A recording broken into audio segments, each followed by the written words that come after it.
Hey, welcome back. I'm McKay, here to teach you your basics about beekeeping. It's kind of dark in here. Can you see my face a little bit better? Today we're talking about smokers. We're talking about your beekeeping smoker. Why do you have it? How do you get it started? What's the logistics? So this is your smoker. Pretty basic, right? You got your billow here, pumps oxygen into the bottom part of your smoker. It gives that smoke a good flare. The one thing I see with beginners, I actually see this quite a lot. When you get a new smoker, in the bottom of this smoker is going to be something that looks like this. This is an old smoker, so this is pretty used. But it's a little table. And what you want to do, because it comes with the legs all bented over, so it sits in the very bottom of this. What you want to do is you want to bend those legs out and then put it back in your smoker. What the heck? Okay. Yours will be easier than that. This one's old and rusted. What happens is it creates a little bit of an air pocket down there so that oxygen can get in easier and help your fire. If you're not doing that, sometimes the billow can get blocked by whatever you're putting in it and your smoker is useless. So make sure that's the first thing you do when you get your new smoker. Okay, so how do you light your smoker? What do you put in it? What are you burning? A lot of people have a lot of different views, a lot of popular things, but I'm going to show you what I like. My number one is cardboard. I love cardboard. The only thing is if you're using cardboard, don't use anything that for any reason has ink on it. Don't use anything that's been printed. You want to have in here the most nice, raw, organic material. You don't want ink to be ignited and then blowing into your hive. Also on this piece of cardboard, you can see there's tape still on it. That's super popular. You don't want to be burning that tape. That's not good to have in your smoke.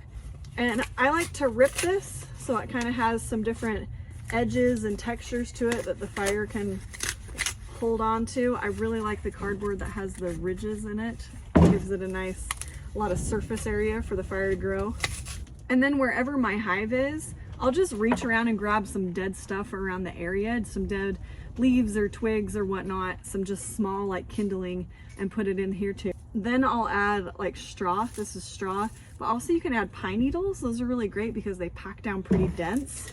You can get a lot in there, it gives you a slow burn. Some people really love using burlap. I just find it's hard to find. Finding a piece of cardboard and some straw, really easy. Then you just light it up. As you light this, the smoke, it's gonna get really hot. So you don't wanna deal with hot smoke around your bees. So what I do is I put a bit of green, all your green stuff, put it at the top, smash it in there.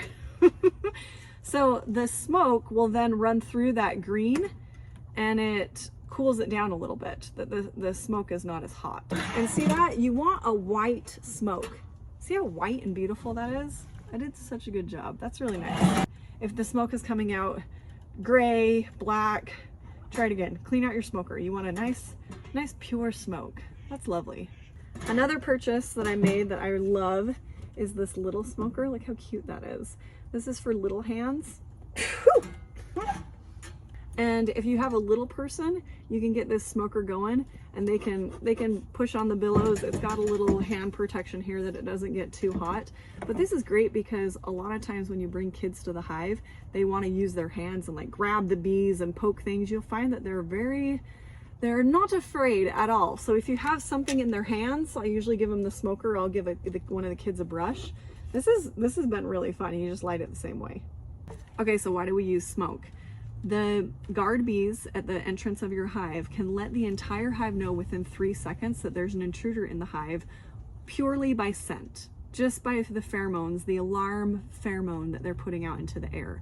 The queen communicates with scent. A lot is done with scent. So this smoke is to muffle that. And so really all you want to do is confuse the guard bees at the entrance. As far as the other bees in the hive, if they do smell the smoke, they're gonna treat their hive as if it's on fire from like wildfire instincts that they have.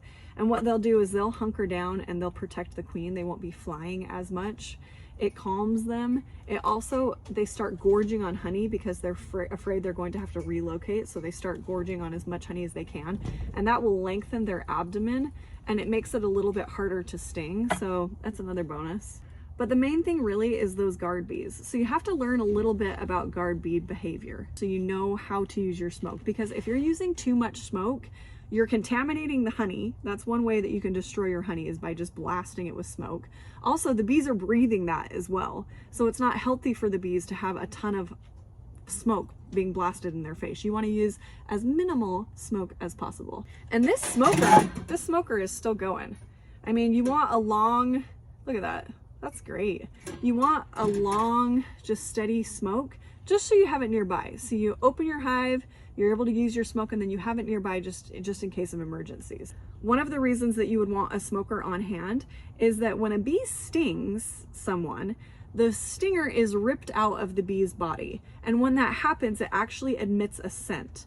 That scent will send an alarm to the other bees, like basically saying, I just stung someone. And the other bees will like run over to help out the cause.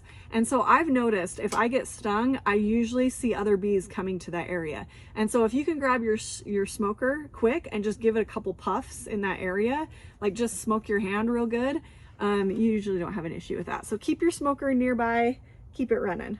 All right, here we go, on location. Can you believe it? I'm out here in the field. We got a real beehive behind us. There's no bees in here.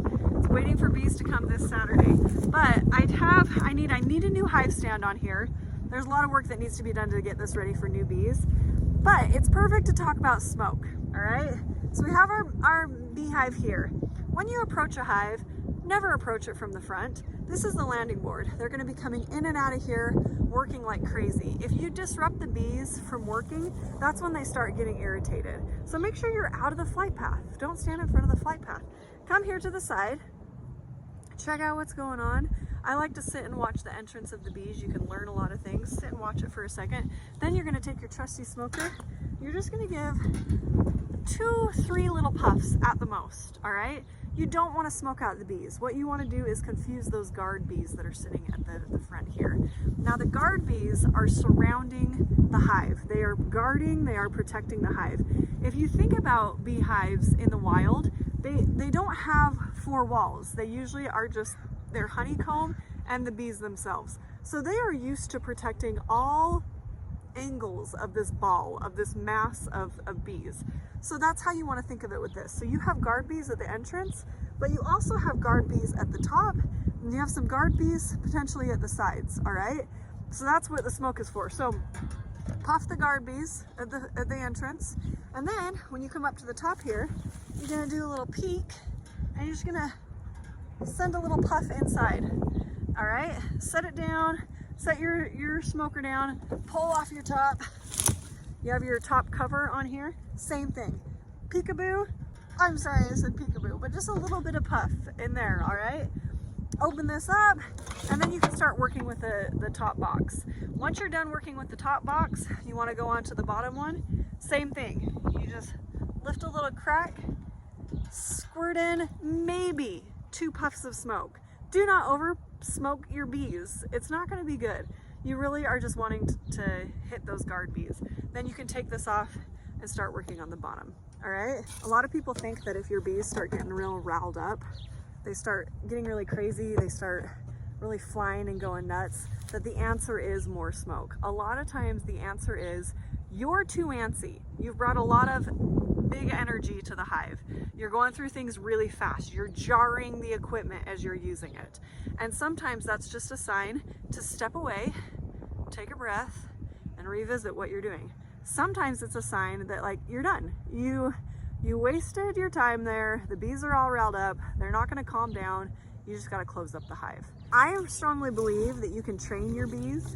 I work with kids and I do kids classes, and I have 2 hives where I have Italian bees, are generally a gentler species of honeybees, and I can train them. Every time I'm with them, I treat them with such care. I move really slow, and they're calmer bees. So they can sense your presence, they can sense your energy, and a lot of times the answer is not more smoke. A lot of beekeepers will think the bees are getting really riled up, let's get in there with more and more smoke. Sometimes it's just like, nope, you gotta close it up. So there you go. Okay, I hope you guys learned a lot about smoke and about your bees. Let me know if you have any questions.